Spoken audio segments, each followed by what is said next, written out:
स्वागत है आप सबका हमारी खास पेशकश में इंडिया एट 100। जी हाँ, आज़ादी के 75 साल पूरा देश मना रहा है, लेकिन हम इन 75 सालों पर आगे के 25 सालों में हिंदुस्तान में क्या कुछ हो सकता है, हमारी इकोनॉमी कहाँ जा सकती है, बाजार कैसा करेंगे और आपके लिए वेल्थ कमाने के मौके कहाँ होंगे। और इसी को लेकर हमने एक खास सीरीज की शुरुआत की और इसका नाम दिया है बुल रन अहेड।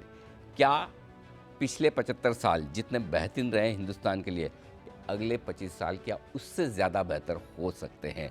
आइए, इसी क्रम में आज हमारे साथ एक बेहद खास मेहमान कार्यक्रम में हो रहे हैं शामिल। यहाँ कोटक म्यूचुअल फंड के, कोटक एएमसी के ग्रुप प्रेसिडेंट और मैनेजिंग डायरेक्टर नीलेश शाह साहब हमारे साथ हैं इस वक्त। नीलेश भाई, बहुत बहुत स्वागत है। सबसे पहले आपको, कोटक म्यूचुअल फंड की पूरी टीम को, आपके लाखों खुश इन्वेस्टर्स हैं, प्रसन्न इन्वेस्टर्स जो हैं आपकी मेहनत की वजह से, उन सबको स्वतंत्रता दिवस की बहुत बहुत शुभकामनाएं, बहुत बहुत बधाई। धन्यवाद अनिल जी, सभी को 75वीं सालगिरह की शुभकामनाएं भारत देश की। मैं ना आपको देख के सवाल पूछना भूल गया एक्चुअली। मुझे लग रहा है कि मतलब इस अवतार में नीलेश भाई, और आप बहुत ही मतलब अच्छे लग रहे हैं, जो आपने तिरंगा कलर का ये पहना है। ये आइडिया कहाँ से है, कहाँ से लाए हैं आप ये कच्छ में मैं गया था एक म्यूज़ियम में जी, वहाँ पे मिल रहा था तो ले लिया कि ये पहनना अच्छा लगेगा। बहुत ही बढ़िया वाकई में। और अगली बार फिर जाए एक ना लाए एक से ज़्यादा लेकर आए। नहीं, लेकिन बहुत अच्छा लग रहा है और जो स्पिरिट आती है वो गजब की है। पहला सवाल मेरा ये है कि 75 साल में हमने देश को बहुत आगे बढ़ते देखा है, इसमें कोई डाउट ही नहीं है। जहाँ हम आज़ाद हुए वहाँ से यहाँ तक पहुँचे हैं और आज हम बहुत मजबूत स्थिति में। अगले 25 साल में अच्छा होगा, बेहतर होगा, ये तो पता है। अब मेरा सवाल ये है कि जितना 75 साल में हमने हासिल किया, क्या अगले 25 साल में उतना या उससे ज़्यादा हासिल कर सकते हैं? अनिल जी, जब हमने करियर की शुरुआत की थी 90 के दशक में जी, तो भारत की इकोनॉमी थी $200 बिलियन। 2021 में $3 ट्रिलियन हुई। राइट। मार्केट कैप मोटा मोटा उतना ही बढ़ा। अब 2030 तक हमारी इकोनॉमी 3 से 6 ट्रिलियन डॉलर हो जाएगी। मार्केट कैप भी मोटा मोटा उतना ही बढ़ेगा। तो जो 30 साल में देखा उससे कहीं ज़्यादा, उसके इक्विवेलेंट हम 8 साल में देखेंगे। जी। नाउ 3000 ऑन 215 टाइम है और 6000 ऑन 3000 2 टाइम है। बट साइज ऑफ अपॉर्चुनिटी देखे तो जो 30 साल में किया वो 8 साल में कर लेंगे। सिमिलरली जो 75 साल में किया उससे कहीं ज़्यादा 25 साल में करना ही पड़ेगा। एब्सोल्युटली। और आप तो प्रधानमंत्री की वो आर्थिक सलाहकार परिषद है, इकोनॉमिक एडवाइजरी काउंसिल, उसके मेंबर भी हैं। ऐसा क्या आपको हिंदुस्तान की इकोनॉमी में दिखता है कि हम बहुत मजबूत होंगे, टॉप 2 या टॉप 3 में हो जाएंगे? अनिल भाई, जब राहु काल चलता है तब आप कुछ भी करें, अच्छा करे, बट बुरा ही होता है। राइट। हमारी कुंडली का राहु है ऑयल प्राइस और केतु है कोविड। 2014 से लेके 2021 तक अगर आप देखें तो 2 बार हमने ऑयल प्राइसेस $100 के ऊपर देखा, कोविड का मार सहा। उस राहु काल में इंडिया 2014 में 10th लार्जेस्ट इकोनॉमी था, 21 में 6th लार्जेस्ट हुआ, आज जब हम बात कर रहे हैं 5th लार्जेस्ट हो गए। हम यूनाइटेड किंगडम से आगे बढ़ गए। हमारा मार्केट शेयर जीडीपी में 2.6 था, वो बढ़ के 3.2 हो गया। सबसे बेस्ट, जब किसी को अपने देश के बाहर फॉरेन डायरेक्ट इन्वेस्टमेंट करना है तो 2014 में वो 2% भारत में देता था, आज 7% दे रहा है। राइट। सो हमने राहु काल के अंदर अगर इतनी तरक्की कर ली तो आने वाले 25 साल में राहु केतु अपनी जगह पे पहुंच जाएंगे तो तरक्की तो और आगे बढ़ेगी। क्या बात है, बिल्कुल सही बात है। जब बुरे वक्त में हम इतना आगे बढ़ें तो अच्छे वक्त में तो बहुत कुछ अच्छा होना ही है। अब ये जो अच्छा होना है, इसके पीछे बड़े कारण क्या है? क्यों आपको लगता है कि हिंदुस्तान का समय आ गया? अनिल भाई, हमारी जनरेशन की मूवी थी मदर इंडिया, रोटी कपड़ा मकान कालीचरण। उसमें विलन होते थे ब्लैक मार्केटियर। हाँ, सोने वोने की स्मगलिंग करने वाले, सोने की स्मगलिंग करने वाले, फूड की ब्लैक मार्केटिंग करते थे, गोडाउन भरते थे। अब लास्ट हिंदी मूवी या कोई भी मूवी ऐसी कौन सी हो जहाँ पे ब्लैक मार्केटियर विलन था? एक भी नहीं। बहुत पहले था ये। बिकॉज भारत हाई इन्फ्लेशन से मॉडरेट इन्फ्लेशन की तरफ चला गया। और कोई ये कहेगा कि अरे अभी तो महंगाई 8 सालों में सबसे ज़्यादा है, लेकिन ये लोग ये नहीं जानते कि आज भारत की महंगाई पिछले 11 महीनों से अमेरिकन महंगाई से नीचे कम है, राइट। जो पिछले 30 सालों में अमेरिकन महंगाई हमसे 5% ऊपर रहती थी, पिछले 11 महीनों में वो हमसे 2% नीचे रहती है जी। हम उनसे नीचे रहते हैं। तो एक ये चीज़ हुआ। दूसरा, 90 के दशक में हमने अपने एफएक्स रिजर्व्स बहुत कम हो गए थे, तो सोने की प्लेज करके पैसा लेना पड़ा था, राइट। आज हम दुनिया के टॉप 5 एफएक्स होल्डर्स में पहुंच गए हैं। तीसरा, अनिल भाई, पहले इंफ्रास्ट्रक्चर बहुत वीक था, बम्बई पुणे हम ओवरनाइट जर्नी करते थे। बिल्कुल सही बात है। आज मैं यहाँ से निकलूँ, पुणे लंच के लिए पहुँच जाऊँगा, अगर बम्बई का ट्रैफिक क्रॉस कर लिया ब्रेकफास्ट तो। करने के बाद, वो भी ब्रेकफास्ट करने के बाद। और एक जो महत्वपूर्ण चीज़ हो रही है अनिल भाई, मैं और आप बिजनेस नहीं कर पाए जबकि हम गुजराती मारवाड़ी कम्युनिटी से हैं, राइट। हमारे पेरेंट्स के पास वो पैसा नहीं था कि हमें दे सके धंधा करने के लिए। करेक्ट। एंड शायद हम थोड़े एबनॉर्मल गुजराती मारवाड़ी है कि जो बगैर पैसे धंधा नहीं कर पाए। हाँ, ठीक बात। लेकिन सही। आपके बेटे, मेरी बेटी अब हमारे पैसे के मोहताज नहीं है।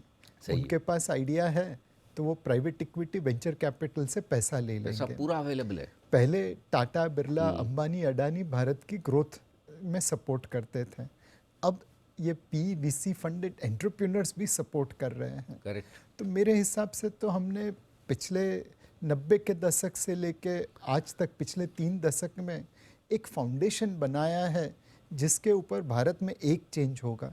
पहले हम डिब्बा थे ग्लोबल इकोनॉमी के, अब इंजन बन जाएंगे। 2021 में we were the largest fastest growing major economy, 2022 में भी वही होगा, 2023 में भी वही होगा। क्या बात है। तो बिल्कुल, और इकोनॉमी में आपसे ज़्यादा पकड़ किसकी है, बहुत ही ज़बरदस्त आप रखते भी हैं उस पर पूरी नज़र। और दुनिया की फास्टेस्ट ग्रोइंग इकोनॉमी हम हैं ही, और आने वाले साल बहुत ही बेहतरीन। तो फिर इकोनॉमी के साथ साथ मार्केट भी चलेंगे सर? 100% दौड़ेंगे, चलेंगे, भागेंगे? 100% चलेंगे। जैसे जैसे इकोनॉमी बढ़ेगी वैसे वैसे कॉर्पोरेट सेक्टर की प्रॉफिटेबिलिटी बढ़ेगी, और stocks are slaves of earning. Right. जैसे प्रॉफिट बढ़ेगा, मुनाफा बढ़ेगा, स्टॉक प्राइस भी बढ़ेंगे। उतार चढ़ाव आते रहेंगे, लेकिन 25 साल के बाद जब हम शताब्दी मना रहे होंगे भारत की, तब यहाँ से मार्केट कैप और शेयर प्राइसेस बहुत आगे बढ़े होंगे। वैसे आप हैं ना, जैसे फंड मैनेजर्स हैं, तो 12% 14% कंपाउंडेड रिटर्न आया तो आप लोगों को लगता है बहुत अच्छा है, और वो होता भी है। लेकिन वो 12% 14% में वो सुन के कम मज़ा आता है। तो अगर 12% 14% के हिसाब से ही सेंसेक्स निफ्टी बढ़े 25 साल में,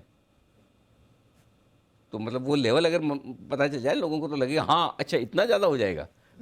हमने कई बार देखा है जी कि सेंसेक्स जिस मकाम पे पहुंचता है, कुछ सालों में निफ्टी भी उसी मकाम पे पहुंच जाती है।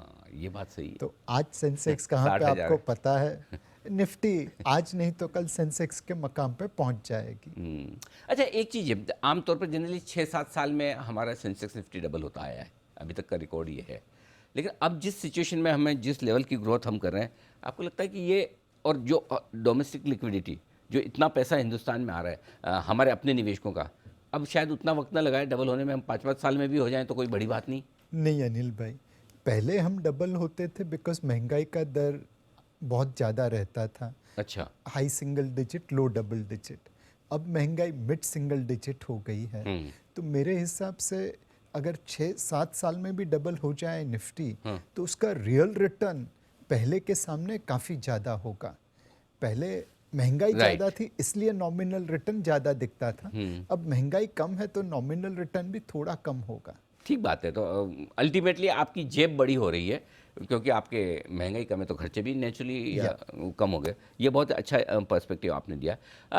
एक चीज़ जो लोग जानना समझना चाहते हैं, स्पेशली पिछले 2 साल में नए निवेशक काफ़ी हिंदुस्तान में नए जुड़े हैं कोविड के बाद से, और म्यूचुअल फंड इंडस्ट्री भी आपकी देखिए 35-37 लाख करोड़ की हो गई। आपने करियर शुरू किया था तब कितनी थी? मैंने जो पहला फंड रेज किया था वो 35 करोड़ का था, आज 2,85,000 करोड़ मैनेज करते हैं। कभी सोचा नहीं था 35 करोड़ से 2,85,000 करोड़, माय गॉड। वो मतलब उस समय तो सोचने का सवाल ही नहीं कि ये भी हो सकता है।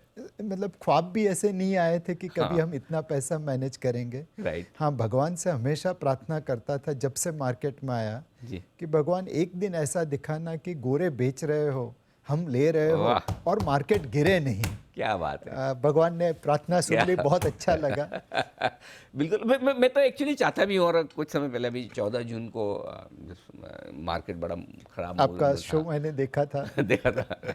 मैं तो चाहता हूँ कि आप लोगों के पास इतना पैसा हो, हमारे लोकल इन्वेस्टर्स का, कि हिंदुस्तान के फंड्स, आप कहीं भी हिंदुस्तान में जाएंगे, अरे इंडिया की एफआईज आए हैं।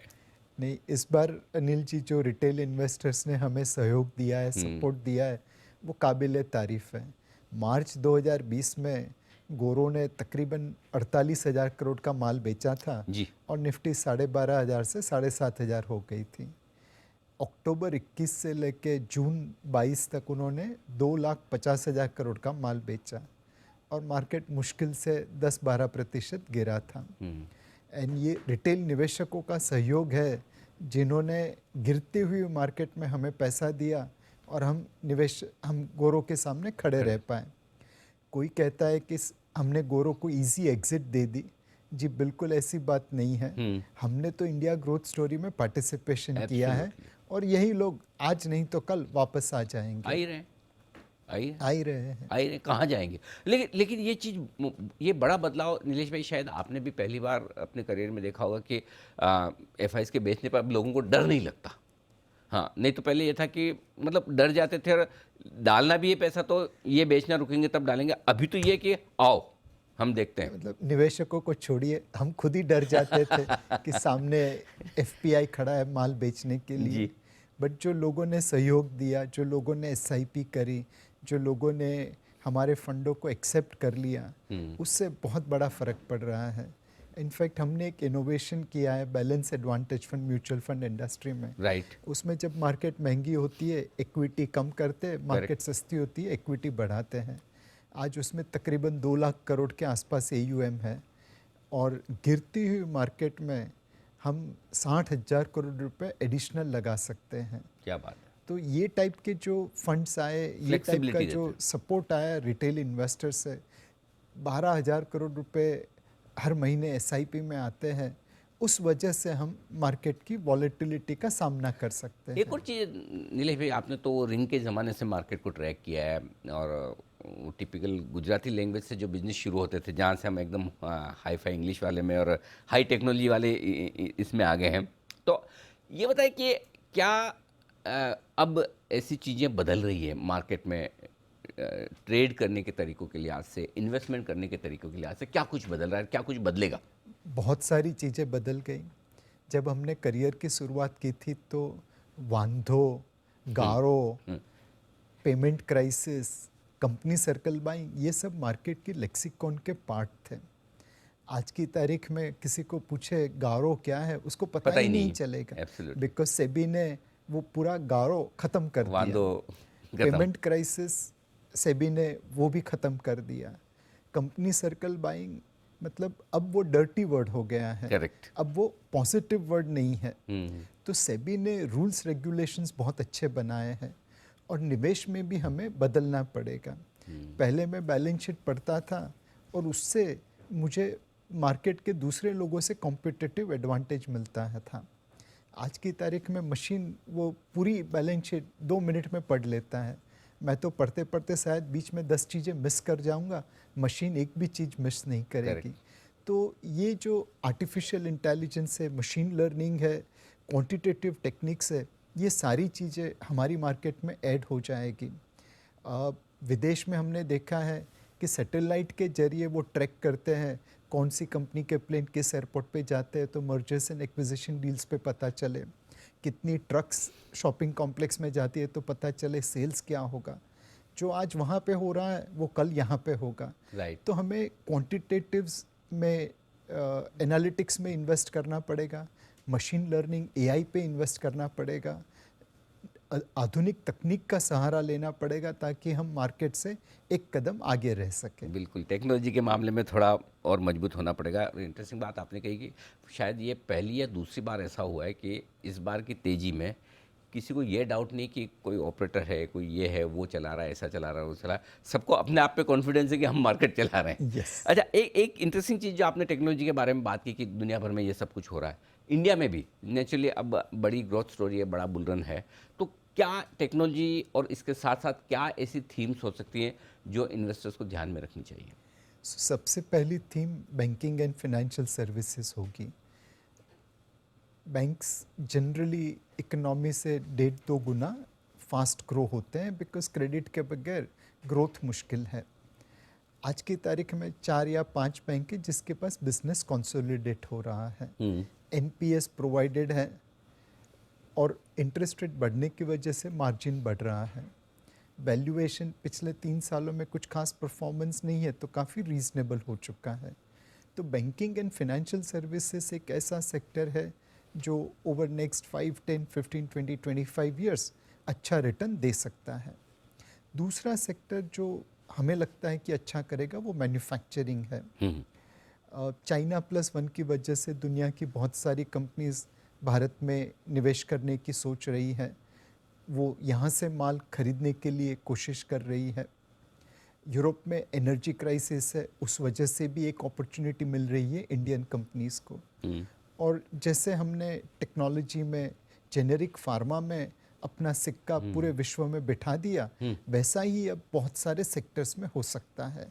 तो मैन्युफैक्चरिंग क्षेत्र में जो अच्छी कंपनीज है जो ग्लोबल सप्लाई कर सके, लोकल मार्केट को कवर कर सके, उनमें निवेश करना चाहिए। ये 2 सेक्टर लॉन्ग टर्म के लिए अच्छा करेंगे। बहुत ही ज़बरदस्त और थीम्स बड़ी इंटरेस्टिंग आपने बताई कि बीएफएसआई और मैन्युफैक्चरिंग, बैंकिंग, फाइनेंशियल सर्विसेज वगैरह, ये सारे के सारे। और आप सोचिए कितने एक के बाद एक म्यूचुअल फंड लिस्ट हो रहे हैं और मार्केट में लोगों को जो रेस्पॉन्स मिल रहा है वो गजब का है। अच्छा नीलेश भाई, एक और चीज़ जो मैं जानना चाहता हूँ, ये तो चलिए इक्विटी की बात हुई हमने की, कई सारी और एसेट क्लास है और आप तो सब पर बड़ी गहरी पकड़ रखते हैं, चाहे वो रियल एस्टेट हो, गोल्ड हो, फिक्स इनकम हो, कमोडिटीज़ हो, उनका क्या हाल होगा? मेरे हिसाब से फिक्स्ड इनकम में एक अलोकेशन करना चाहिए, बट वो प्रोटेक्शन पॉइंट ऑफ व्यू से, ना कि रिटर्न पॉइंट ऑफ व्यू से। ओके। इस साइकिल में लगता है कि अगर यूएस फेड रेट नीचे रहे और उतनी नहीं बढ़े जितनी मार्केट प्राइस कर रहा था, तो हमारे वहाँ पे भी इंटरेस्ट रेट पीक आउट हो रहे हैं और धीरे धीरे करके वो वापस नीचे आ जाएंगे। प्रोटेक्शन पॉइंट ऑफ व्यू से फिक्स्ड इनकम में निवेश कर सकते हैं। सोने की खरीदारी अभी कर सकते हैं आप।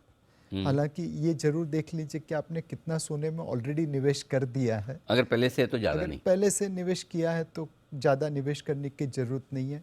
5-10% पोर्टफोलियो आप सोने में रख सकते हैं। रियल एस्टेट में निवेश करने के लिए ये देखिए कि किस तरह सिटी ग्रो हो रही है। जैसे बम्बई में किसी ज़माने में बेलार्ड एस्टेट कमर्शियल सेंटर था, फिर फाउंटेन हुआ, फिर नरीमाइन पॉइंट हुआ और बांद्रा कुर्ला कॉम्प्लेक्स हो गया। तो अगर आप बेलार्ड एस्टेट में रह गए तो आपको रिटर्न उतना नहीं बना, बट अगर आपने एंटिसिपेशन करके बीकेसी में ज़मीन या ऑफिस ले ली होती तो बहुत अच्छा रिटर्न बन जाता। जहाँ पे सिटी शिफ्ट हो रही है उस जगह पे रियल एस्टेट में निवेश करिए। ठीक बात है। तो ये आपके लिए तीनों ही, चाहे आप फिक्स इनकम में पैसा लगाते हैं, गोल्ड में अगर थोड़ा बहुत निवेश करना चाहें और रियल एस्टेट में करते हैं तो ये बेहतर होगा। अब नीलेश भाई, जो पिछले 2 सालों में डीमेट अकाउंट बढ़े हैं, नए यंगस्टर्स मार्केट में आए हैं, जब 25 साल बाद वो अपनी नेक्स्ट जनरेशन से बात करेंगे, ऐसा वो उन्हें आज अभी क्या करना चाहिए कि 25 साल बाद लेसन दे सके दूसरों को, देखो हमने ये किया था। जो गलती हमने की वो लोग नहीं दोहराए।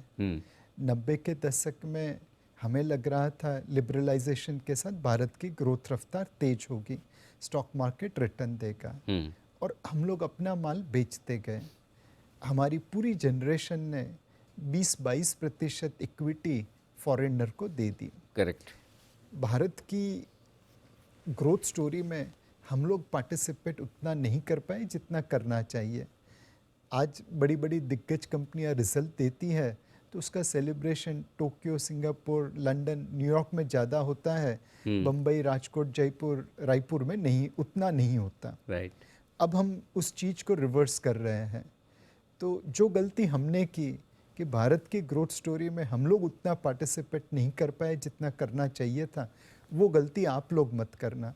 आप अभी से भारत की ग्रोथ स्टोरी में पार्टिसिपेट करिए, अच्छे अच्छे एंटरप्रेन्योर्स की कंपनी में निवेश करिए, और 25 साल के बाद जब आप उस पोर्टफोलियो को देखेंगे तब आपको फाइनेंशियल फ्रीडम तो मिलेगी, बट दिल को एक सुकून भी मिलेगा कि मैं भारत की ग्रोथ स्टोरी में कंट्रीब्यूट कर पाया। एक कोई ऐसी बात जो आप 25 साल बाद हिंदुस्तान में देखना चाहेंगे, या जो आप चाहेंगे कि बेहतर हो, या हो नहीं है तो होनी चाहिए, और है तो बेहतर होनी चाहिए?